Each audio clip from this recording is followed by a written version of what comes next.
श्रीं ह्रीं क्लीं ग्लौं गं गणपतये नमः वरवरद सर्वजनं मे वशमानय स्वाहा ॐ ऐं ह्रीं श्रीं श्रीमात्रे नमः शिवशक्त्यैकरूपिण्ये ॐ नमः शिवाय ॐ श्रीगुरुभ्यो नमः मगलचर्ल वेणुगोपाल दत्तात्रेय स्वामिने नमः ॐ शां हं जां ऐं ॐ ह्रां धूं त्रं ॐ नमः शिवाय वेणुदत्तात्रेय नमः ॐ ऐं द्रौ भ्रूं श्रीं वेणुदत्तलक्ष्मीदेव्यै नमः ॐ ह्रीं ह्रां विष्णुशक्तये नमः ॐ नमः शिवाय ॐ नवग्रहाय नमः నవగ్రహ పురాణం 78వ అధ్యాయం. అదే సమయంలో వేద శబ్దాలు వినవస్తున్నటు వైపు అరణ్యంలో ఒక అద్భుత సంఘటన జరిగింది. మృగయ వినోదం వేటగాళ్లకు విషాదంగా మారింది. వైవస్వత చక్రవర్తి కుమారుడు యువరాజు సుద్యుమ్నుడు సైన్యంతో అరణ్యంలో తన నిత్య వినోదమైన వేటను సాగిస్తున్నాడు. తన బాణానికి అందినట్టే అంది చిటికలో తప్పించుకుపోతున్న లేడిని సుద్యుమ్నుడు గుర్రం మీద వెంటాడుతున్నాడు. ప్రాణభయంతో లేడి వాయువేగంతో దూసుకుపోతుంది. సుద్యుమ్నుడిని అశ్వం తన యజమాని హృదయాన్ని అర్థం చేసుకున్నట్టు లేడి వెళ్ళిన దారిలో పరిగెడుతుంది. 4-5 అశ్విక భటులు మాత్రం సుద్యుమ్నుడిని వెంట తమ గుర్రాలను పరిగెత్తించగలిగారు. అందాల జింక గాలిలో అంగలు వేస్తూ పరుగెడుతుంది. సుద్యుమ్నుడి అశ్వం భటులు అశ్వాలు నొరగలు కుక్కుతూ పరుగులు తీస్తున్నాయి. హఠాత్తుగా కీకారణ్యం మధ్యలో ఒక సుందరమైన ఉద్యానవనం ప్రత్యక్షమైంది. యువరాజు సుద్యుమ్నుడు అశ్విక భటులు ఆగారు. చుట్టూ చూచారు. లేడి చూడలేదు. ఉద్యానవనంలోకి దొరబడి ఉంటుందన్న అనుమానంతో సుద్యుమ్నుడు తన గుర్రాన్ని అదిలిస్తూ ఎదురుగా ఉన్న వనంలోకి ప్రవేశించాడు. అతని వెనుకనే అశ్వికులు ఎల్ల దాటి ఉద్యానవనంలో ప్రవేశించిన క్షణంలో అకస్మాత్తుగా జరిగిపోయింది ఆ మహాద్భుతం. యువరాజు సుద్యుమ్నుడు భటులు క్షణంలో స్త్రీలుగా మారిపోయారు. వాళ్ళు ధరించిన వస్త్రాలు కూడా స్త్రీల వస్త్రాలుగా మారిపోయాయి. సుద్యుమ్నుడి జవనాశ్వంతో పాటు భటులు ఎక్కిన పోతు గుర్రాలు ఆడగుర్రాలుగా మారిపోయాయి. నిర్ఘాంతపోయిన వాళ్ళందరూ గుర్రాల మీద నుంచి దిగారు. ఒకరినొకరు దూచుకుంటూ ఆశ్చర్యంలో మునిగిపోయిన వాళ్ళందరూ తమను తాము స్త్రీలుగా గుర్తించి ఆందోళనలో పడిపోయారు. గుర్రాలన్నీ ఉద్యానవనం దాటి అరణ్యంలోకి యథేచ్ఛగా వెళ్ళిపోతున్నాయి. ఆడవాళ్లుగా మారిపోయిన భటులు మంత్రముగ్ధుల్లా ఆ అశ్వాల వెంట వెళ్ళసాగారు. ఆశ్చర్యం నుంచి చాలాసేపటికి గాని యువరాజు సుద్యుమ్నుడు కోలుకోలేకపోయాడు. నివ్వెరపాటు నుండి తేరుకున్న సుద్యుమ్నుడు స్త్రీ లక్షణాలు కుప్పబోసినట్లున్న తన శరీరాన్ని తడిమి చూసుకున్నాడు. గుర్రాల సకిలింతలు వాటితో పాటు స్త్రీల కంట స్వరాలు వినవస్తున్నాయి. భయాందోళనతో ఉక్కిరి బిక్కిరవుతున్న సుద్యుమ్నుడు గొంతెత్తి బట్టలు పిలిచాడు. అతను విన్న అతని కంఠస్వరం మరోసారి సుద్యుమ్నుని ఆశ్చర్య జలపాతంలో పడదోసింది. తనది పురుష కంఠం కాదు, స్త్రీకంఠం, కోమలమైన స్త్రీకంఠం. జరిగిన అద్భుతం ఎలా జరిగిందో ఎందుకు జరిగిందో ఊహించే శక్తి లేని సుద్యుమ్నుడు ఎదురుగా ఆకాశానికి బట్టిన అద్దంలా కనిపిస్తున్న చిన్న కొలను వైపు అడుగులు వేశాడు. తన నడకలో మునుపటి టీవీ గాంభీర్యం కొరవడ్డాయని, వాటి స్థానంలో వయ్యారం సౌకుమార్యం వచ్చి చేరాయని అర్థమవుతుంది సుద్యుమ్నుడికి. సుద్యుమ్నుడు నీటి అంతున నిల్చుని కొలంలోనికి తొంగి చూచాడు.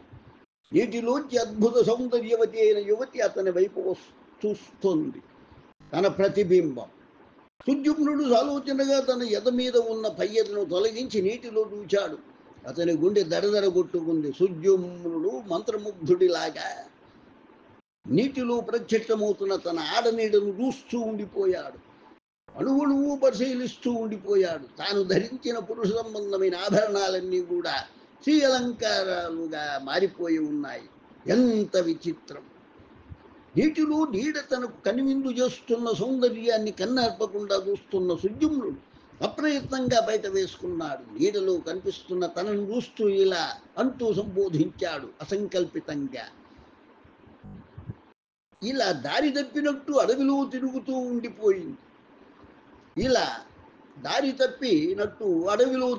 ఉండిపోయింది. తను ఇప్పుడు ఏం చేయాలి?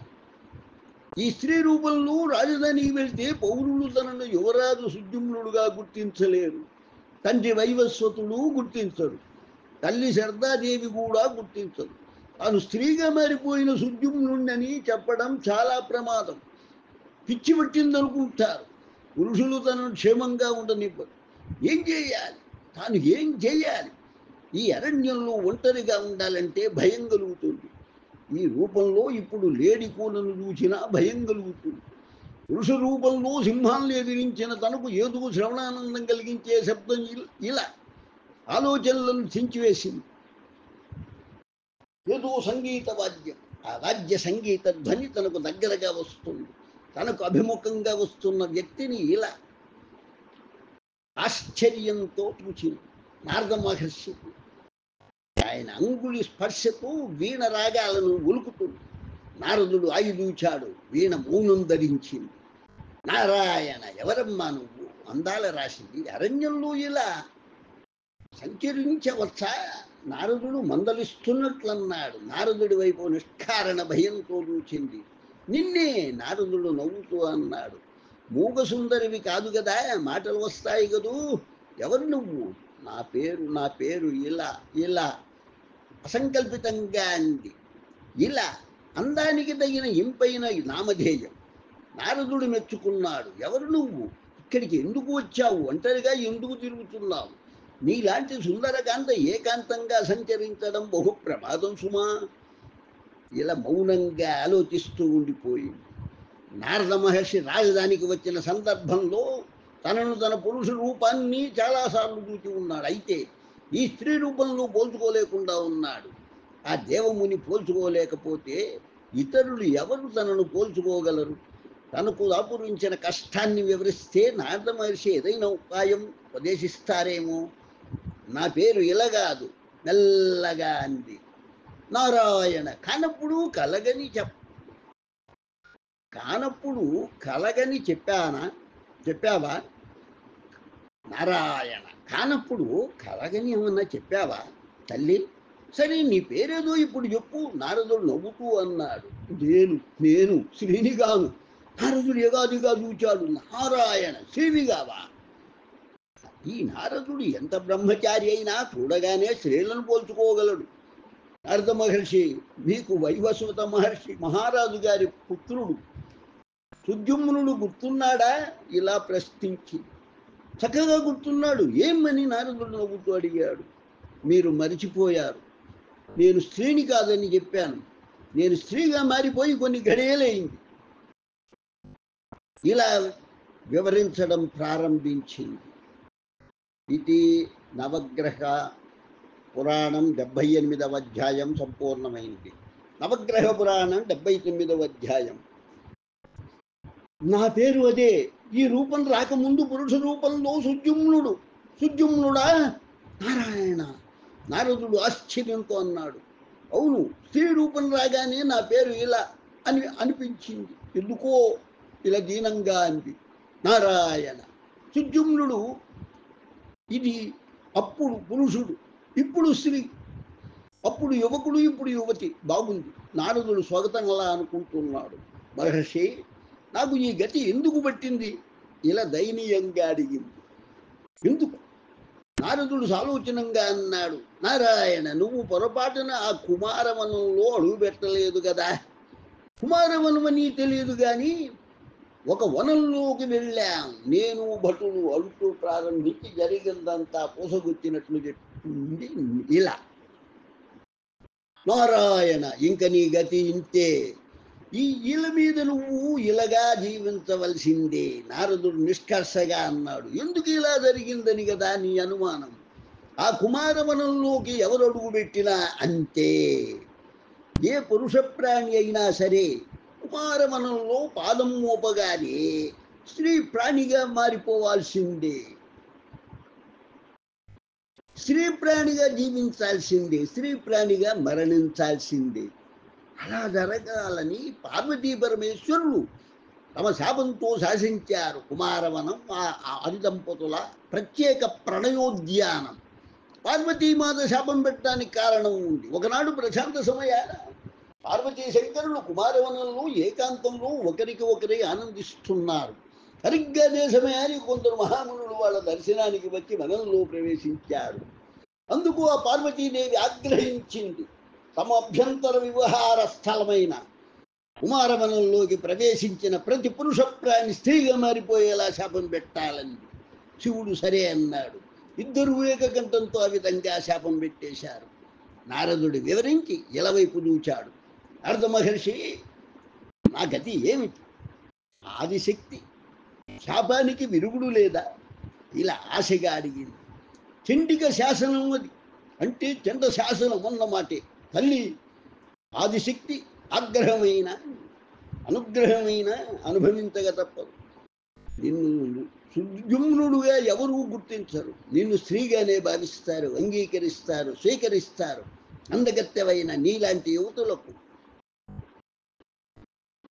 పురుషులతో ప్రమాదం ఉండనే ఉంది. అంచేత నువ్వు రాజధానికి తిరిగి వెళ్ళడం శ్రేష్కరంగా నారదుడు చెప్పుకుపోతూ ఉన్నాడు. అయితే నా భవిష్యత్తు మీరే నాకు మార్గం దర్శనం చేయాలి. ఇలా ప్రాధేయపూర్వకంగా అంది. ఈ అరణ్యంలో తూర్పు దిక్కుగా వెళితే నీకు మేలు జరిగే అవకాశం ఉంది. మహాసాత్వికులైన మంచి వ్యక్తులు నీకు పరిచయం అవుతారు. నీ భవిష్యత్తుకు అంకురార్పణ జరుగుతుంది. నారదుడు భవితను సూచించే జ్యోతిష్కుడిలాగా అన్నాడు. అయితే నన్ను అటువైపు వెళ్ళమంటారా? ఇలా అడిగింది. ప్రస్తుతం నీ మార్గాంతరం అదే, బయలుదేరు, శుభం భూయాత్ అంటూ నారదుడు దీవిస్తూ అన్నాడు. ఇలా నారదుడు సూచించిన దిశగా అడుగులు వేస్తుంది. రూపం మారేసరికి తనలో మానసికంగా కూడా ఏదో మార్పు వచ్చేసింది. చిన్న చప్పుడు కూడా తను తెలుసుకుంటుంది. చిన్న చెప్పుడు కూడా తను దడుచుకుంటుంది. కుందేళ్లని, లేళ్లని, దుప్పుల్ని చూస్తుంటే పురుషావతారంలో అనిపించినట్టు వాటిని సంహరించాలనిపించడం లేదు. వాటిని చేరదీసి ముద్దు చేయాలని ముచ్చట వేస్తుంది. పురుష మనస్తత్వానికి, స్త్రీ మనస్తత్వానికి, ఆలోచన సరళికి ఇంత అంతరం ఉంటుందా? మెత్తటి అడుగుల చప్పుడు ఇలను ఆలోచనల నుండి లాగింది. ఆమెను ఆలోచనలు ఆగినట్టే ఎదురుగా వినవచ్చిన అడుగుల సప్పుడు కూడా ఆగింది. ఇలా బెరుకుగా చూసింది. ఎదురుగా ఒక యువకుడు తనలాగే నిలబడి తనలాగే ఆశ్చర్యపోతూ చూస్తున్న యువకుడు. ఇందాక లేడిని చూడగానే భయంతో స్పందించిన ఆమె గుండె ఇంకా ఎంతో వేగంగా స్పందిస్తుంది. అయితే భయంతో కాదు, ఏదో ఉద్వేగంతో. పురుష సౌందర్యానికి నిర్వచనంలా ఉన్నాడు ఆ యువకుడు. పోతపోసిన అందంలా ఉన్నాడు. తళతళలాడుతూ కనిపిస్తున్న శరీర సౌష్ఠవం, గుండ్రటి ముఖం, చూపుల్ని బలంగా లాగి బంధించి వేసి అందమైన పెద్ద పెద్ద కళ్ళు, దరహాసానికి ప్రాణం పోస్తున్న పెదవులు, దగ్గరైన అదృష్టవంతురాలికి ప్రణయపీఠంలా భాషించే విశాల వర్షం, కళ్ళు చెదిరే శరీర వర్ణం, ఆ దేహకాంతిని హెత్తు వేత వేసి చూపించే వస్త్రధారణ, గాలికి ఎగురుతున్న పల్చటి అంగవస్త్రం. ఆ యువకుడిని చూస్తూ ఉండిపోయింది తను. అంత అందగాడ అతడు? ఇలా అంతరంగంలో పుట్టిన ప్రశ్నకు అంతరంగంలోనే సమాధానం దృశ్య రూపంలో లభించింది. ఇంకా కిందికి వాలి ఉన్న రెప్పల వెనక తను ఇందాక దూచిన ఆ యువకుడి సమ్మోహనాకారం ప్రత్యక్షమైంది. తన అంతరంగం మీదికి చేరిపోయి కనిపిస్తున్న యువకుణ్ణి అలాగే లోచూపుతో చూస్తూ ఉండిపోయింది. ఇలా అను నిల్చున్న రెండు పొదరిళ్ల మధ్య అందమైన యవ్వన వృక్షంలో ఉన్న యువకుడు ప్రకృతి నేపథ్యంలో తన ముందు నిల్చున్న యువతిని చూస్తూ ఉండిపోయాడు. ఆమె నిసర్గ సౌందర్యం తనను మంత్రముగ్ధుణ్ణి చేసి వేసింది. బంగారు తీగను గుర్తుకు తెచ్చే శరీరం, పూర్తిగా వికసించిన పద్మంలాంటి ముఖం, కలువరేకుల్లాంటి అందమైన విశాల నేత్రాలు, ఎదుటి వారి మీద కాంతి కిరణాల్ని రువ్వే జ్యోతులు, పగడాల్లాంటి పెదవులు, అవి కదిలినప్పుడల్లా తొంగి చూస్తున్న ముత్యాల్లాంటి పళ్ళు. ఈ నడుస్తున్న సౌందర్యం ఎక్కడిది? ఎక్కడి నుంచి వచ్చింది? ప్రశ్నకు సమాధాన్ని కనుక్కోలేక, ఆమెను అడగలేక సతమతమవుతున్న యువకుడు తనకు తెలియకుండానే ముందుకు సాగాడు. అతని కదలిక కోసమే కాచుకున్నట్టు ఆమె కూడా ముందుకు అడుగులు వేసింది. ఇద్దరూ ఒకరిని దాటి ఒకరు ముందుకు వెళ్ళిపోయారు. ఏదో అజ్ఞాత సంకేతాన్ని అందుకున్న వాళ్ళలాగా ఇద్దరు ఒకేసారి వెనుదిరిగారు. ఒకరికొకరు అభిముఖంగా నిల్చున్నారు. ఇద్దరి ప్రయత్నము లేకుండానే ఇద్దరి కళ్ళు తమ భాషలో పలకరించుకుంటున్నాయి. ఆ నేత్ర భాష పెదవులను స్పందింపజేస్తుంది. నా పేరు బుద్ధుడు. యువకుడు ఆమె కళ్ళలోకే చూస్తూ అన్నాడు. నువ్వు? నా పేరు ఇలా. నేను చంద్రుడి పుత్రుడిని, తారాదేవి నా తల్లి. నేను ఈ దగ్గరలోని ఆశ్రమంలో నివసిస్తున్నాను. నువ్వు? బుధుడు 2 అక్షరాలతో ప్రశ్నను పూర్తి చేశాడు.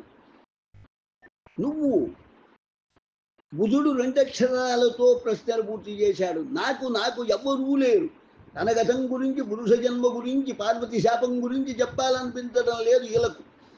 అంతగాడికి భయాందోళనలు, సందేహాలు కలిగించే నిజాలేవి చెప్పకూడదనిపిస్తుంది. చెప్తే తనకు దూరమైపోతాడేమో. ఇలా తన ఆలోచనలకు తానే నవ్వుకుంది. సూర్యాస్తమయంగా వస్తుంది. అరణ్యం క్షేమకరం కాదు. ఆశ్రమంలో విశ్రాంతి తీసుకోవచ్చు. బుధుడు ఆహ్వాన సూచకంగా అన్నాడు. సరే, ఇలా అసంకల్పితంగా అంది. బుధుడు వెనుదిరిగి తన ఆశ్రమం వైపు దారి తీశాడు. తనను వేటాడుతున్న ఇలా కళ్ళను చూచాక అతను వేటగాళ్ల గురించి మర్చిపోయాడు.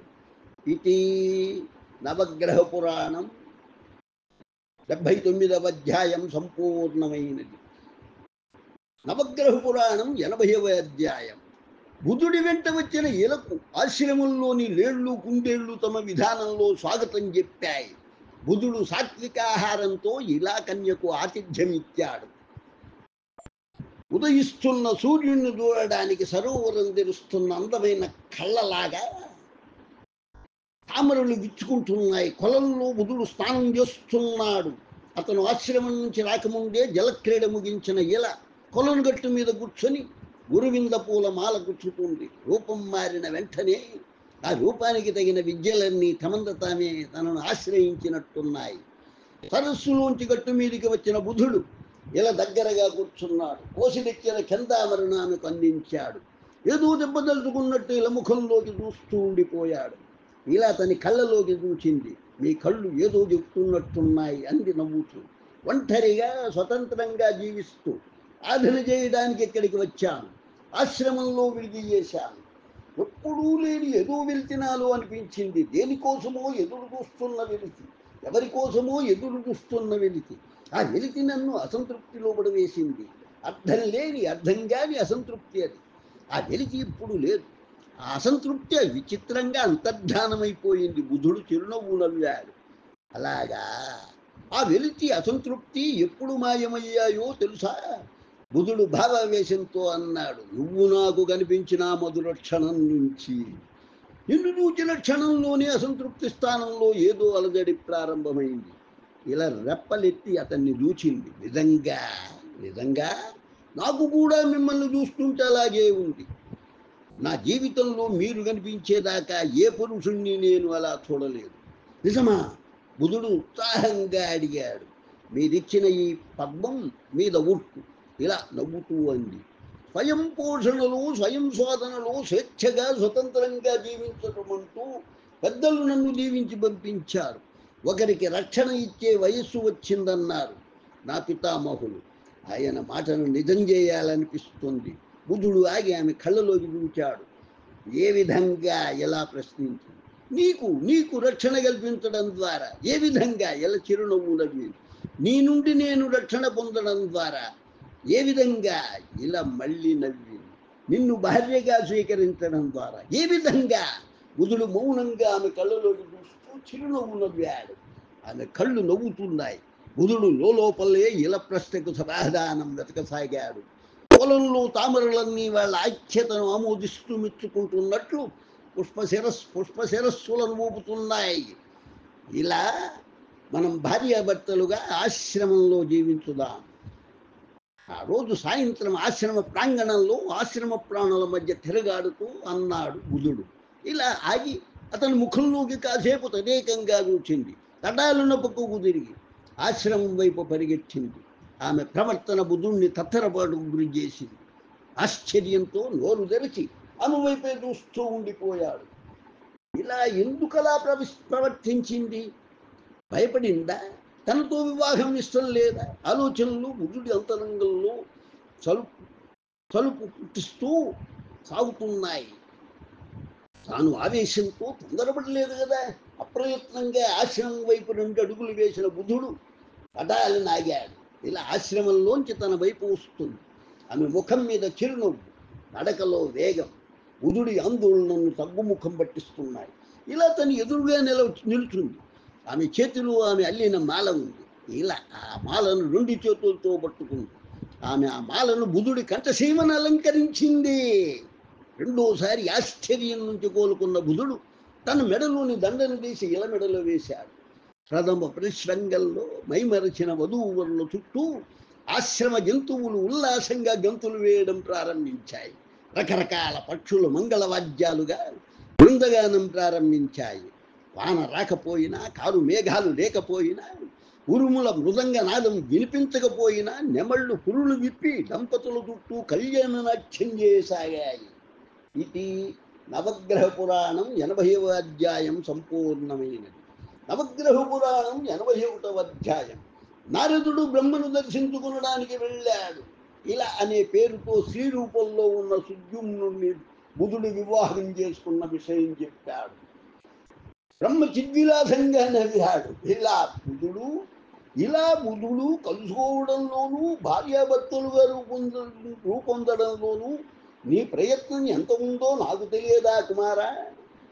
సుద్యుమ్నుడు ఇంకా శాశ్వతంగా స్త్రీగానే ఉండిపోవాలా జనక? నారదుడు అడిగాడు. ఎవరి నుదుట ఏ భవిష్యత్తు లిఖించి ఉందో ఎవరికి తెలుసు నారదా? బ్రహ్మ చిరునవ్వుతో అన్నారు. మీకు తెలియదా? సంజీవ కొడుకుల మాటను వింటున్న సరస్వతి అడిగింది. ఇంతకు మీరు ఏం చేశారు? ఒక పురుషుణ్ణి స్త్రీగా మార్చి బుధుడికి కట్టబెట్టారా? ఆ విచిత్రం మా పనితనం కాదు దేవి. ఆ విచిత్రం మా పనితనం కాదు దేవి. పార్వతీ పరమేశ్వరులది. వాళ్ళ శాపం పాపం సుద్యుమ్నుడిని స్త్రీగా మార్చివేసింది. మన నారద కుమారుడు ఆ శ్రీరత్నాన్ని తెలివిగా బుధుడి ఆశ్రమం వైపు మళ్లించాడు. ఇక వివాహం, అందులో ఈ బ్రహ్మచారి చేతి చలవ ఏమీ లేదు. నారదుడు నవ్వుతూ అన్నాడు. ఒకవేళ భవిష్యత్తులో ఆ ఇల మళ్ళీ పురుషుడుగా మారిపోతే? సరస్వతి సందేహం వెలుగుచ్చింది. నారాయణ, దానికి జనకపాదులే సమాధానం చెప్పాలి. నారదుడు నవ్వుతూ అన్నాడు. సమీప భవిష్యత్తులో జరగబోయేది ప్రధానం. ఇలాగా మారిన సుద్యుమ్నుడి ద్వారా బుధుడు సంతతిగా చంద్రవంశం వృద్ధి చెందుతుంది. బ్రహ్మ చిరునవ్వుతో సరస్వతిని చూస్తూ వివరించాడు. ఇలా సాహచర్యంలో ఆమె సేవలో బుధుడి జీవితం ఆనందమయంగా సాగిపోతుంది. ఇలా గర్భవతి అయింది. తమ అన్యోన్యతకు బలంగా సంతానం కలగబోతుందన్న సూచన బుధ దంపతుల్ని సంతోష తరంగాల మీద ఊయలూగించింది. ఒక శుభదినాన ఇలా పుత్రుణ్ణి ప్రసవించింది. శిశువు అన్ని శుభలక్షణాలను తనలో ఇముడ్చుకొని ఉన్నాడు. బుధుడు కుమారునికి పురూరవుడు అని నామకరణం చేశాడు. పురూరవుడు ఆరోగ్యంగా బలంగా ఎదుగుతున్నాడు. తల్లిదండ్రుల ఒడిలోంచి నేల మీదికి జారి ఆశ్రమంలో పాకడం ప్రారంభించాడు. కొన్నాళ్ళ అనంతరం పరుగు నటించే అమ్మను నాన్నను జోగాడుతూ ఆశ్రమంలో తరివాడు. కొన్నాళ్ళు గడిచాక తప్పటడుగులతో వాళ్ళను వెంటాడాడు. పురూరవుడు 5 ఏళ్ల బాలుడయ్యాడు. ఆశ్రమ ప్రాంగణంలో లేళ్లను నెమళ్లను వెంటాడుతూ ఉల్లాసంగా ఆడుకుంటున్నాడు. భర్తతో పుత్రుడితో హాయిగా జీవించడానికి అలవాటు పడిపోయిన ఇలా తన పురుష రూపగతాన్ని పూర్తిగా మరిచిపోయింది. పురుష రూపంలో తన అనుభవానికి రాని జీవిత మాధుర్యం ఆమెకి ఇప్పుడు అరచేతిలో అమలకంలా ఉంది. పురూరవుడి తల్లి అయిన ఇలా తన తల్లిదండ్రుల్ని మరిచిపోయింది. వైవస్వత మహారాజు, ఆయన ధర్మపత్ని శ్రద్ధాదేవి తమ ఏకైక పుత్రుడైన సుద్యుమ్నుణ్ణి మరిచిపోలేకుండా ఉన్నారు. చారుల చేత, భటుల చేత యువరాజు కోసం వైవస్వతుడు సాగిస్తున్న అన్వేషణ సాగుతూనే ఉంది. పుత్ర వియోగంతో క్షోభించిపోతున్న వైవస్వతుడు తన కులగురువు వశిష్ఠ మహర్షిని ఆశ్రయించాడు. గురుదేవా, మీరు సర్వజ్ఞుడు. 5 సంవత్సరాల క్రితం వేటకు వెళ్ళిన సుద్యుమ్నుడు పరివార సమేతంగా అంతర్ధానమైపోయాడు. ఏకైక వారసుడి కోసం నేను సాగించిన అన్వేషణ నిష్ఫలమైపోయింది. నా బిడ్డడు సజీవంగా ఉన్నాడా, మరణించాడా? ఆ మాత్రం చెప్పి నాకు మనశ్శాంతి కలిగించండి. మహారాజా, ఇన్నేళ్ళు కుమారుడి కోసం స్థూలపల్లిలో అంటే దైహికంగా మీ ప్రయత్నాలు మీరు చేస్తూ ఉండిపోయారు. యువరాజు సుద్యుమ్నుడు ఏమయ్యాడు? సూక్ష్మపరిధిలో అంటే ధ్యానంతో కనిపెట్టడానికి ప్రయత్నిస్తానంటూ మాట ఇచ్చాడు వశిష్ఠ మహర్షి. వైవస్వతుడికి చెప్పిన విధంగా వశిష్ఠ మహర్షి ధ్యానం నిమగ్నుడయ్యాడు. అంతర్నేత్రంతో సుద్యుమ్నుని గురించి దర్శించాలన్న ఆయన సంకల్పం అచిరకాలంలోనే నెరవేరింది. ధ్యాన నిమగ్నుడైన వశిష్ఠ మహర్షి జ్ఞాననేత్రంతో తన యవనిక మీద సుద్యుమ్నుని గతాన్ని వర్తమానాన్ని స్పష్టంగా చూడగలిగాడు. రాజదంపతులను కలుసుకొని వశిష్ఠుడు తాను దర్శించిన సుద్యుమ్నగాథ వివరించాడు. మహారాజా, మీ సుపుత్రుడు సజీవంగా ఉన్నాడు. గురుదేవా, వైవస్వతుడు అడ్డు తగిలాడు. ఆనందోద్రేకంతో ఎంత మధురవార్తో పూర్తిగా ఆలకించండి మహారాజా. వశిష్ఠుడు చిరునవ్వుతో అన్నాడు. సుద్యుమ్నుడు ప్రస్తుతం సుద్యుమ్నుడిగా లేడు, స్త్రీగా మారిపోయాడు. ఆశ్రమంలో ఒక యువకుడికి భార్యగా, ఒక బాలుడికి తల్లిగా జీవిస్తున్నాడు. పేరు ఇలా. గురుదేవా, ఇది నిజమా? గురుదేవా, వైవస్వతుడు నమ్మలేకపోయాడు. ప్రభు, మన పుత్రుడు మొదట పుత్రికగానే జన్మించాడు కదా. మహారాణి శ్రద్ధ వైవస్వతుడికి గుర్తు చేసింది. వైవస్వతుడు తల పంకించి మళ్ళీ వశిష్ఠుడి వైపు తిరిగాడు. మా పుత్రుడిని మీరే మాకు అప్పగించాలి గురుదేవా. మాకు మరోసారి పుత్రభిక్ష ప్రసాదించండి. రేపే ఇలా ఆశ్రమానికి వెళ్తా అంటూ వశిష్ఠుడు కూర్చున్న చోటు నుండి లేచాడు. ఆడపిల్ల పుట్టింది, మగపిల్లవాడుగా మారింది. మళ్ళీ ఆడపిల్ల. వైవస్వతుడు రాణి వైపు చూస్తూ అన్నాడు. అమ్మా, నేను వశిష్ఠుడిని. ఆశ్రమం ముందు నిల్చుని ద్వారం వద్ద నిల్చున్న ఇలను చూస్తూ అమాయకత్వం నటిస్తూ అన్నాడు వశిష్ఠుడు. ఇలా ఆయనను చూడగానే కలిగిన కలవరపాటును అణుచుకుంటూ ఆహ్వాన సూచకంగా చిరునవ్వు నవ్వి, ప్రణామం మహర్షి, దయచేయండి. నా పతిదేవులు నివ్వరి ధ్యానం కోసం వెళ్ళారు. అలాగా అంటూ వశిష్ఠుడు అప్పుడే లోపల నుంచి పరుగున వచ్చి అమ్మ దగ్గరగా ఆగిన పురూరవుణ్ణి పరిశీలనగా చూచాడు. బాలుని ముఖంలో సార్వభౌమ లక్షణాలు ఉట్టిపడుతున్నాయి. సాధ్వి. లోపలకు వచ్చిన వశిష్ఠుడు ఇలవేసిన దర్భాసనం మీద కూర్చున్నాడు. ఇలవైపు చిరునవ్వుతో చూచాడు.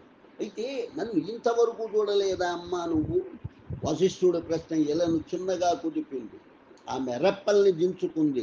లేదు స్వామి, బాగా గుర్తు చేసుకో. సుద్యుమ్నుడుగా ఉన్నప్పుడు నన్ను చక్కగా ఎరిగి ఉండాలి స్వామి. ఇలా ఆశ్చర్యంగా, నాకు అంతా తెలుసు. ధ్యాన మార్గాన్ని అన్వేషించి నిన్ను కనుగొన్నాను.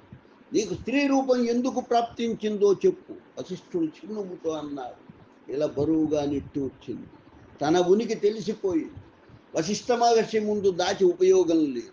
కుమారవనంలో ప్రవేశించాక జరిగిందంతా వివరించింది. ఎలా పార్వతీ పరమేశ్వరుల శాపం వల్ల తన రూపం మారిపోయింది.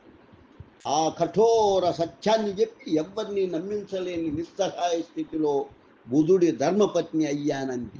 అంతా విన్న వశిష్ఠుడు నిట్టూర్చాడు. నువ్వు పూర్వరూపంలో యువరాజుగా రాజధానికి తిరిగి రావాలి. వైవస్వత మహారాజు నుండి రాజ్యపాలనాధికారాన్ని స్వీకరించి ప్రజలను పాలించాలి. ఇది నవగ్రహ పురాణం 81వ అధ్యాయం సంపూర్ణమైనది. 82వ నవగ్రహ పురాణం 82వ అధ్యాయం. ఇలా తలను అడ్డంగా ఊపింది. గురుదేవా, ఇక్కడ ఈ రూపంలో నేను ప్రశాంతంగా ఉన్నాను. ఈ జీవితం నాకెంతో తృప్తిగా ఉంది. నేను రాను. నీ నిర్ణయంలో కేవలం స్వార్థం ఉంది. నీ సుఖ సంతోషాలు మాత్రమే ఉన్నాయి. తల్లిదండ్రుల రుణం తీర్చుకోవాల్సిన గురుతరమైన బాధ్యత నీ మీద ఉంది. వయోవృద్ధుడైన వైవస్వతుడి నుండి రాజ్యభారాన్ని స్వీకరించి ప్రజలను పాలించే విధి నీకు ఉంది. నువ్వు ఆ విద్యుక్త ధర్మం నుండి తప్పించుకోకూడదు. వశిష్ఠుడు ఇలముఖంలోకి తదేకంగా చూస్తూ అన్నాడు. ఇలా మౌనంగా ఉండిపోయింది. వశిష్ఠుల వారు చెప్పిన అంశాలన్నీ సహేతుకమైనవే. ముఖ్యంగా నీ తల్లిదండ్రులు నీ కోసం భరించరాని మానసిక క్షోభను అనుభవిస్తున్నారు. వారికి నువ్వు దగ్గరై ఆ దారుణ దుఃఖాన్ని దూరం చేయాలి. గురుదేవా, స్త్రీ రూపంలో నువ్వు రాజధానికి రానవసరం లేదు. నేను పరమశివుణ్ణి తపస్సుతో మెప్పిస్తాను, నీకు నీ పురుష రూపం లభించేలా చూస్తాను. వశిష్ఠుడు నిష్కర్షగా అన్నాడు. అప్పుడు నువ్వు సుద్యుమ్నుడు అవుతావు. సుద్యుమ్నుడు ఇక్కడ బుధుడి భార్యగా ఉండలేడు కదా. ఏదో చెప్పబోయిన ఎలకు బుధుడి రాక ఆటంకం కలిగించింది. వశిష్ఠుడు బుధుడికి తాను పరిచయం చేసుకున్నాడు. వెంటనే బుధుడు ఆయనకు పాదాభివందనం చేశాడు. మీ పాదాలు సోకి నా ఆశ్రమం పావనమైంది. మీ రాకకు కారణం చెప్పి నన్ను ధన్యుణ్ణి చేయండి. బుధుడు వినయంగా అన్నాడు. వశిష్ఠ మహర్షి బుధుడిని సానుభూతితో చూచాడు. నాయన, నా రాకకు కారణం నీకు విచార కారణం, అయినా చెప్పక తప్పదు, విను అంటూ తన రాకకు కారణం పూర్తిగా వినిపించాడు. తన ప్రియ భార్య ఇలా మౌలికంగా స్త్రీ కాదని, స్త్రీగా మారిన పురుషుడని విని బుధుడు నిర్ఘాంతపోయాడు. ప్రశ్నార్థకంగా ఎలవైపు చూచాడు. చూడగానే, మిమ్మల్ని ఇష్టపడ్డాను, మీ భార్యగా మీతో సహజీవనం చేస్తూ ఆనందంగా గడపాలని ఆ క్షణంలో నేను నిశ్చయించుకున్నాను. ఇలా తలవాల్చుకొని అంది. మీ నుండి నిజం దాచాను, నన్ను క్షమించండి. బుద్ధుడు ఇల దగ్గరగా జరిగి ఆమె భుజం చుట్టూ తన చేతులు వేశాడు. వశిష్ఠుడి వైపు సూటిగా చూచాడు. మహర్షి, నాకు నా ఇల్లాలి పూర్వరూపంతో పని లేదు, నాకు కావాల్సింది ఇలా, అంతే, నేను ఆమెని వదలను. భర్త మాట వినగానే ఇలా కళ్ళు నీళ్లతో నిండాయి. వశిష్ఠ మహర్షి తల పంకిస్తూ నిట్టూర్చాడు. నాయన, ఒక్క క్షణం ఆలోచించు. మీ కుమారుడు పురూరవుడిని నేను తీసుకువెళ్ళి పెంచుకుంటాననుకో, దశాబ్దాలు గడిచిపోతాయి. నువ్వు నీ భార్య వృద్ధులయ్యారు. యువకుడైన పురూరవుణ్ణి తిరిగి ఇచ్చివేయమని అడుగుతారు. నేను నిరాకరిస్తే మీకు ఎలా ఉంటుంది ఆలోచించు. మహర్షి, ఇలా తల్లిదండ్రులు వృద్ధాప్యంలో ఉన్నాడు. రాజ్యానికి ఉత్తరాధికారి లేడు. వైవస్వతుడికి సుద్యుమ్నుడు అత్యవసరం. జరగబోయేది నీకు చెప్తున్నాను. ఈ రోజు కాకపోయినా రేపు ఇలా పూర్వరూపానికి వస్తుంది. ఇలాదేవి సుద్యుమ్నుడుగా మారిపోతుంది. అప్పుడు ఆ పురుష రూపంలో ఉన్న ఇలను భారీగా నువ్వు చేరదీయలేవు. గురుదేవా ఇలా గద్గదికంగా అంది. అవును తల్లి, నీ తండ్రి సామాన్యుడు గారు, సాక్షాత్తుగా సూర్యుని పుత్రుడు. వారసులు లేని నిస్సంతులా ఉండిపోడు. ఇది హెచ్చరిక కాదు, జరగబోయేదాని సూచన. మహర్షి, ఇలను నన్ను దూరం చేస్తారా? బుధుడు దీనంగా అడిగాడు. లేదు నాయన, ఇలను నిన్ను దూరం చేయడం నా ఉద్దేశ్యం కాదు. సుద్యుమ్నుణ్ణి అతని తల్లిదండ్రులకు దగ్గర చేయడం. వశిష్ఠుడు చిరునవ్వుతో అన్నాడు. అమ్మా, ఇలా నాకొక విషయం చెప్పు. రూపం మారిన అనంతరం నీకు ఇలా అని పేరు ఎవరు పెట్టారు? శ్రీరూపం రాగాని నా పేరు ఇలా అని ఎందుకో నాకే తోచింది గురుదేవా. ఇలా సమాధానమిచ్చింది. వశిష్ఠుడు చిరునవ్వు నవ్వాడు. ఎందుకంటే పుట్టుకతో నువ్వు ఆడపిల్లవు. అప్పుడు నీ తల్లిదండ్రులు నీకు పెట్టిన పేరు ఇలా. అంటే ఇలగా జన్మించి సుద్యుమ్నుడుగా పురుషుడుగా మారిందా? బుధుడు ఆశ్చర్యంగా అన్నాడు. అవును బుధ, ఆడ శిశువుగా జన్మించిన ఇలా మగ శిశువుగా పరివర్తన చెందడానికి కారణం ఈ వశిష్ఠుడే. వశిష్ఠుడు చిరునవ్వు నవ్వాడు. ఇలా రండి, నా దగ్గరగా కూర్చోండి, ఇలా జన్మ వృత్తాంతం ఆలకించండి. ఇలా బుధులు వశిష్ఠుడికి ఎదురుగా పక్కనే కూర్చున్నారు. తల్లి ఒడిలో కూర్చున్న పురూర ఉండి వశిష్ఠుడు నవ్వుతూ చూచాడు. పురూరవా, ఇలా రా నాయన, నా ఒడిలో కూర్చో. పురూరవుడు తల్లిదండ్రుల వైపు ఒకసారి చూచి వశిష్ఠ మహర్షి ఒడిలో కూర్చున్నాడు. వశిష్ఠుడు కుర్రవాడి తల నిమిరి బుగ్గ మీద చుంబించాడు. తల ఎత్తి ఇలను బుధుణ్ణి చూచాడు. సూర్యుడికి సంజ్ఞాదేవికి జ్యేష్ఠపుత్రుడైన వైవస్వత మనువు పెద్దను భార్యగా స్వీకరించాడు. తండ్రి అనుమతితో రాజ్యపాలన కొనసాగించాడు. ఆ దంపతులకు ఎంతకాలానికి సంతతి కలగలేదు. సంతానార్థం యాగం చేయమని వైవస్వతుడికి నేను సూచించాను. కురువైన నా సూచనను అనుసరించి వైవస్వతుడు పుత్రసంతానం కోసం యాగం నిర్వహించాడు. యాగం ప్రారంభమైంది. వైవస్వతుడి ధర్మపత్ని శ్రద్ధ యాగంలో భర్తతో పాటు పాల్గొంది. పుత్రికా సంతానం కావాలని ఆమె హోత చేత సంకల్పం చెప్పించింది. అది యజ్ఞం చేయిస్తున్న వారికి వైవస్వతుడికి తెలియదు. యాగం పూర్తయింది, సఫలమైంది కూడా, పుత్రిక జన్మించింది. పుత్రిక జన్మంతో నిర్ఘాంతపోయిన వైవస్వతుడు నన్ను పిలిపించాడు. కొడుకును కోరి యాగం చేస్తే కూతురు ఎందుకు పుట్టిందని నన్ను అడిగాడు. కారణం నాకు ధ్యానం గోచరమైంది. పుత్రిక కావాలన్న సంకల్పంతో యాగం చేయబడిన నిజాన్ని చెప్పాను. వైవస్వతుడు విచారంతో కృంగిపోయాడు. తనకు వంశకర్త కావాలన్నాడు, వారసుడు కావాలన్నాడు. అతన్ని చూచి నాకు జాలి వేసింది. విశాల సామ్రాజ్యానికి వైవస్వతుడికి వారసుడు అత్యవసరం. నేను శ్రీ మహావిష్ణువును ప్రార్థించాను. నా తపశక్తిని వినియోగించాను. ఆడ శిశువును మగ శిశువుగా మార్చాను. వైవస్వతుడు పరమానందం చెందాడు. పుత్రుణ్ణి సుద్యుమ్నుడు అన్నాడు. ఇలా జన్మ రహస్యం ఆమెను బుధుణ్ణి ఆశ్చర్యంలో ముంచివేసింది. మాటలు మర్చిపోయిన వాళ్ళలా వశిష్ఠుణ్ణి చూస్తూ ఉండిపోయారు. ఆవేశాన్ని ఆవేదనను నిగ్రహించుకొని ఆలకించండి. వశిష్ఠుడు ఇలా బుధులతో అన్నారు. వైవస్వతుడి వారసుడుగా సుద్యుమ్నుడు రాజు కావాలి. అతని వారసుడుగా భవిష్యత్తులో ఇదిగో ఈ పురూరవుడు రాజు కావాలి. ఆ మహత్తర భవిత కోసం నేను ప్రయత్నించాలి. శివపర్వతుల శాపం సుద్యుమ్నుని స్త్రీగా మార్చింది. శివుడి గురించి నేను తపస్సు చేస్తాను. ఇలకు పూర్వరూపం లభించేలా చేస్తాను. ఆచార్య, మీ చర్య నన్ను భార్యా విహూనుణ్ణి చేస్తుంది, సుఖ సంతోషాలకు దూరం చేస్తుంది. బుధుడు దీనంగా అన్నాడు. నాయన, చంద్రపుత్రుడివైన నువ్వు కారణ జన్ముడివి. శివుడు అర్ధనారీశ్వరుడు, భార్యాభర్తలను విడదీయడు. ఆయన ఉభయ తారకంగా అనుగ్రహిస్తాడని నాకు అనిపిస్తుంది. వశిష్ఠుడు నవ్వుతూ ధైర్యం చెప్పాడు. వశిష్ఠుడు వైవస్వత దంపతులకు బుధుడి ఆశ్రమంలో జరిగిందంతా చెప్పాడు. గతంలో ఇలను పుత్రుడిగా మార్చి మీకు బహూకరించాను. సుద్యుమ్నుడు మళ్ళీ ఇలాగా మారిపోయిన కఠోర సత్యం నా శక్తికి ఒక పరీక్షగా భావిస్తున్నాను. మీ పుత్రికను పుత్రుడుగా మార్చి మరొకసారి మీకు బహూకరిస్తాను. గురుదేవ, మా వంశం మీకు రుణపడి ఉంటుంది. నాకు పుత్రభిక్ష, రాజ్యానికి వారస భిక్ష అనుగ్రహించే భారం మీదే. వైవస్వతుడు చేతులు జోడిస్తూ అన్నాడు. ఆ ధర్మం నాది, దయ పరమేశ్వరుడు. నేడే తపోభూమికి వెళ్తున్నాను అంటూ లేచాడు వశిష్ఠుడు. ఇది నవగ్రహ పురాణం 82వ అధ్యాయం సంపూర్ణమైంది. 83వ అధ్యాయం, నవగ్రహ పురాణం 83వ అధ్యాయం. బ్రహ్మమానస పుత్రుడైన వశిష్ఠ మహర్షి తపస్సు అచరకాలంలోనే ఫలించింది. పరమశివుడు ఆయన ముందు సాక్షాత్కరించాడు.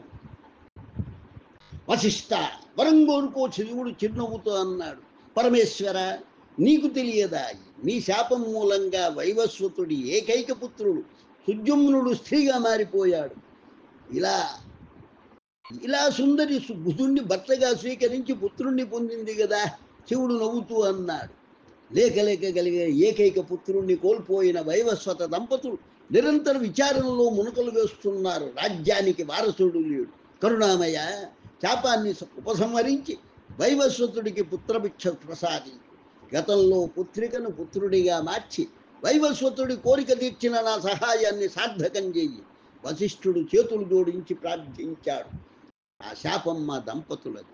అందులో ఈ అర్ధనారి ఈశ్వరుడి భాగం అర్థమే సుమా.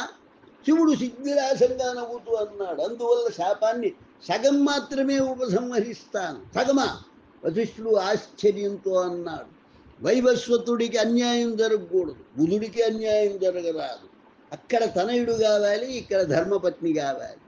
ఒక మాసం సుద్యుమ్నుడుగాను, ఒక మాసం ఇలాగాను జీవితాంతం కొనసాగేలా అనుగ్రహిస్తున్నాను. పరమేశ్వర, సుద్యుమ్నుడుగా 1 నెల పాటు రాజ్యం చేస్తాడు. ఇలాగా 1 నెల పాటు బుధుడి ఆశ్రమంలో గృహిణీ పదం నిర్వహిస్తాడు. శుభం భూయాత్ అంటూ పరమశివుడు అంతర్ధానమయ్యాడు. సూర్యోదయ సమయం. సరస్సులో వికసించిన పద్మాలు, నీటిలోంచి పైకి తేలిన బుధుడు ఇలా చేతుల్లోంచి పురూరవుణ్ణి అందుకుని గట్టువైపుకు వెళ్ళాడు.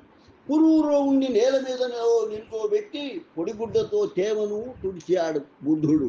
తండ్రి చేస్తున్న పని తనకు పట్టనట్టు పురూరవుడు కొలంలో ఈదుతున్న తల్లిని చూస్తున్నాడు. పురూరవుడి వైపు నవ్వుతూ చూచింది. పురూరవుడు నవ్వుతున్నాడు. 2 తామర పువ్వుల మధ్య మెరుస్తూ కనిపిస్తున్న అమ్మ ముఖాన్ని ఆనందంగా చూస్తూ, నాన్నగారు, 2 పద్మాల మధ్య అందమైన పద్మం, ఎవ్వరో చెప్పుకోండి అన్నాడు పురూరవుడు. బుధుడు సరస్సు వైపు తిరిగాడు. రెండు తామర పువ్వుల మధ్య ఆ రెండింటినీ అందంలో వెక్కిరిస్తూ ఇలా ముఖపద్మం దర్శనం ఇచ్చిందా అతనికి. ఇలా నవ్వుతూ నీటిలో మునిగింది. పద్మాల మధ్య మళ్ళీ ప్రత్యక్షమయ్యే ఆమె ముఖారవిందం కోసం ఆతృతగా ఎదురు చూస్తున్నాడు బుధుడు.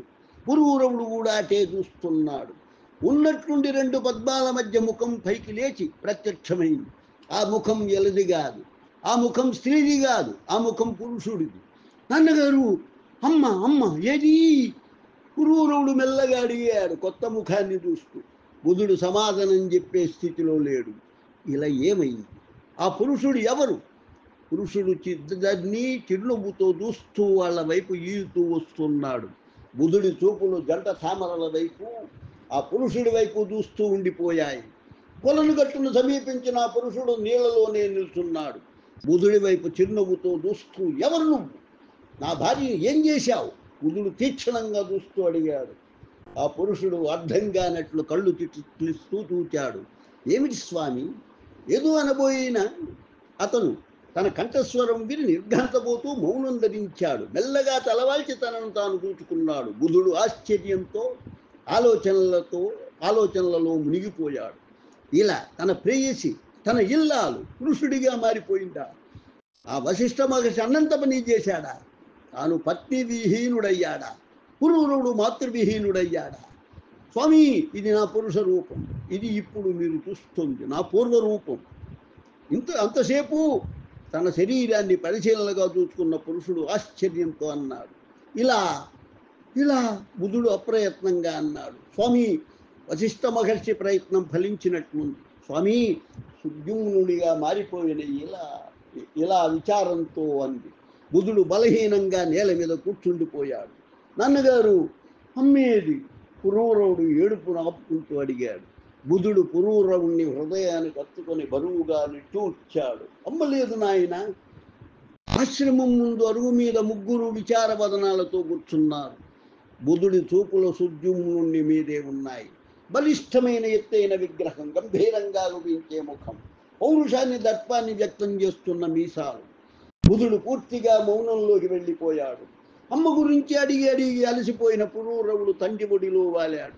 పరిస్థితి తమకు కూడా అర్థమైనట్లు ఆశ్రమ జంతువులు స్తబ్దంగా పడుకున్నాయి. నాయన సుద్యుమ్న ఆశ్రమ ప్రాంగణంలోకి అడుగు పెడుతూ అడుగులు పెడుతూ ఆశ్చర్యంగా పిలిచిన వశిష్ఠుడి కంఠస్వరం వాళ్లను ఉలిక్కిపడేలా చేసింది. వశిష్ఠుడు రథం దిగి వస్తున్నాడు. గురుదేవా! సుద్యుమ్నుడు కూర్చున్న చోటు నుంచి లేచి వశిష్ఠునికి ఎదురు వెళ్ళాడు. వశిష్ఠ మహర్షి తను చెక్కిన శిల్పాన్ని తృప్తిగా చూస్తున్నట్టు సుద్యుమ్నుడిని చూస్తూ ఉండిపోయాడు. సుద్యుమ్నుడు ఆయనకు పాదాభివందనం చేశాడు. సుఖీ భవ! వశిష్ఠుడు దీవించాడు. విజయోత్సాహంతో సుద్యుమ్నుడిని ముఖంలోకి చూచాడు. ఎన్నాళ్ళైంది సుద్యుమ్న నిన్ను చూచి? గురుదేవా, మళ్ళీ ఇన్నాళ్లకు ఆ పరమేశ్వరుడి కృపతో నిన్నుగా చూస్తున్నాను. నిన్ను చూచి నీ తల్లిదండ్రులు ఎంత సంతోషిస్తారో ఊహించలేను సుమా. వశిష్ఠుడు నవ్వుతూ అన్నాడు. ఒకరికి సంతోషం, మరొకరికి సంతాపం. సుద్యుమ్నుడు నిరుత్సాహంగా అన్నాడు. ఒక్కసారి ఆ తండ్రి కొడుకులను చూడండి. వశిష్ఠుడు బుధుణ్ణి, పురూరవుణ్ణి చిరునవ్వుతో చూస్తూ వాళ్ళ వైపు నడిచాడు. బుధుడు లేచి మౌనంగా నమస్కరించాడు. పురూరవుడు కూడా లేచి దగ్గరగా వచ్చిన వశిష్ఠ మహర్షికి పాదాభివందనం చేశాడు. చిరాయుష్మాన్ భవ! పురూరవుడు తల్లిదండ్రులకు తగ్గ తనయుడు అంటూ కుర్రవాడి తల నెమ్మిరాడు. ఇది నవగ్రహ పురాణం 83వ అధ్యాయం సంపూర్ణమైనది. నవగ్రహ పురాణం 84వ అధ్యాయం. ఆచార్య! బుధుడు గద్గద కంఠంతో అన్నాడు. వ్యక్తం చేయలేని వ్యధ అతని కళ్ళలో స్పష్టంగా కనిపిస్తుంది వశిష్ఠుడికి. నాయనా బుధ, దుఃఖాన్ని దూరం చేసుకో. వీళ్ళతో నీ ఎడబాటు నిరంతరమైనది కాదు, శాశ్వతమైనది కాదు. ఆచార్య, చెప్పానుగా నాయన, ఆ అర్ధనారీశ్వరుడు దంపతులకు ఎడబాటు కలిగించడు. నువ్వు నేను ఎవ్వరూ కోరుకోకుండానే, అర్థించకుండానే ఆయన నీ గురించి ఆలోచించాడు. ఉభయ తారకమైన ఉపాయంతో శాపాన్ని పరిహరించాడు. శాపఫలంగా సుద్యుమ్నుడు 1 నెల రోజులు ఇలాగా ఉంటాడు.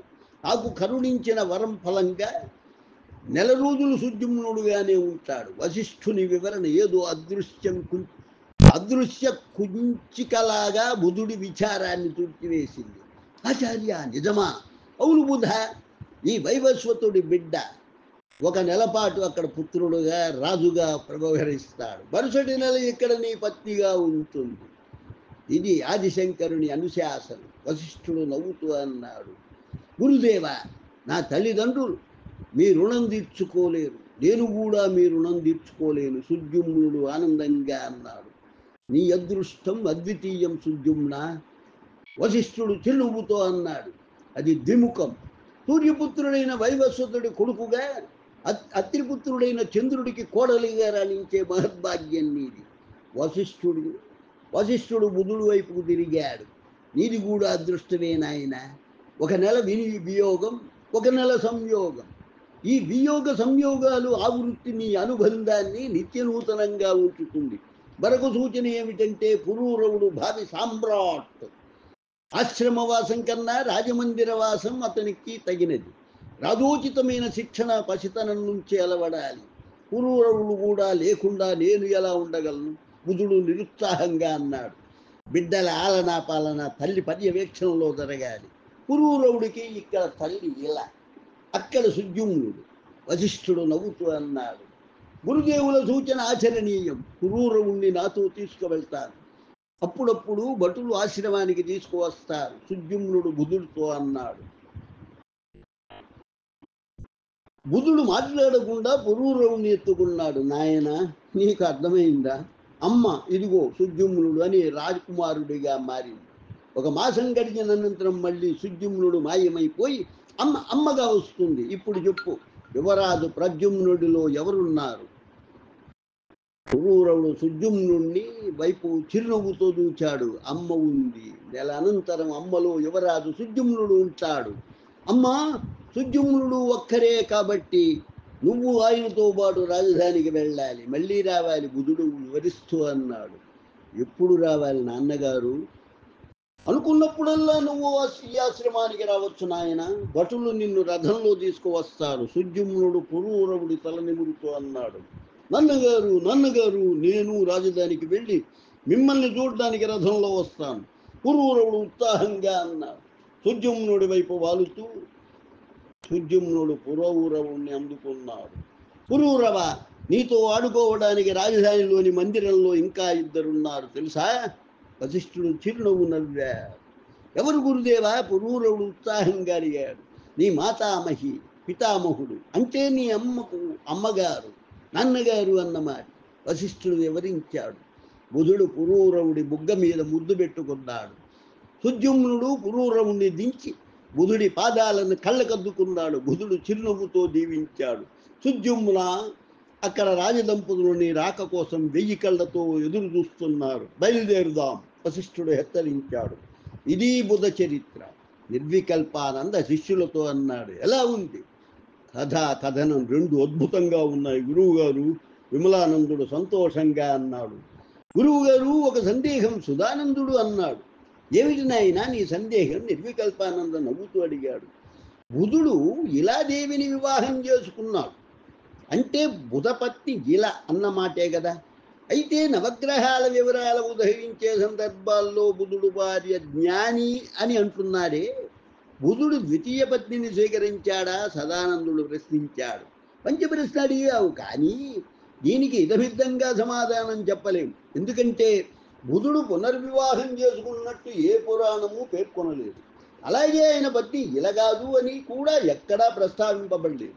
వైవస్వతుడి కుమారుడు సుద్యుమ్నుడు ఇలగా మారి బుధుడి భార్య అయ్యాడన్నదే సర్వపురాణ సారాంశం. చంద్రవంశానికి మూలం ఆ ఇద్దరి దాంపత్యమే. ఇలా బుధుల పుత్రుడైన పురూరవుడే చంద్రవంశకర్తలలో ప్రముఖుడు. అయితే ఆ జ్ఞాని అనే స్త్రీ ఎవరు గురువు గారు? శివానందుడు ప్రశ్నించాడు. ఇలాదేవి మరొక నామధేయమే జ్ఞాని అని అనుకోవడం శ్రేయస్కరం అని నా ఉద్దేశ్యం. స్త్రీగా జన్మించి పురుషుడుగా మారి శివపార్వతుల శాపఫలంగా మళ్ళీ స్త్రీగా మారి శివుడి కటాక్షంతో శాప విముక్తి ఉంది. తదనంతరం కాలంలో స్త్రీగా పురుషుడిగా చరిత్ర సృష్టించిన ఇలాదేవినే జ్ఞానిదేవి అనుకోవడం అపరాధం కాదు. బుధుడు నవగ్రహాలలో ఒకడుగా నియమించబడినప్పుడు ఆయన సతీమణికి నామధేయం జ్ఞాని అనే బిరుదనామం లభించిందేమో నిర్వికల్పానంద ఆగాడు. అలా అనుకోవడం మంచిదే. బుధుని ధర్మపత్నిగా ఇళ్లను గౌరవించినట్లు ఉంటుంది. విమలానందుడు సమర్థింపుగా అన్నాడు. సరే, ఇక 5వ గ్రహం బృహస్పతి. ఆయన చరిత్ర వినండి అంటూ ప్రారంభించాడు నిర్వికల్పానంద. ఒక్కసారి బృహస్పతి గురించి సింహావలోకనం చేసుకుందాం. చంద్రుడి వద్ద నుండి భర్త వద్దకు చేరిన తార బృహస్పతిని సేవించుకుంటూ ఉంది. బృహస్పతి ఆమె అపరాధాన్ని క్షమించి చేరదీశాడు. ఆ ఇద్దరి దాంపత్యం అన్యోన్యంగా సాగుతుంది. ఇది నవగ్రహ పురాణం 80వ అధ్యాయం సంపూర్ణమైనది. లోకా సమస్త సుఖినో భవంతు, లోకా సమస్త సుఖినో భవంతు, లోకా సమస్త సుఖినో భవంతు. ఓం శాంతి శాంతి శాంతి. స్వస్తి.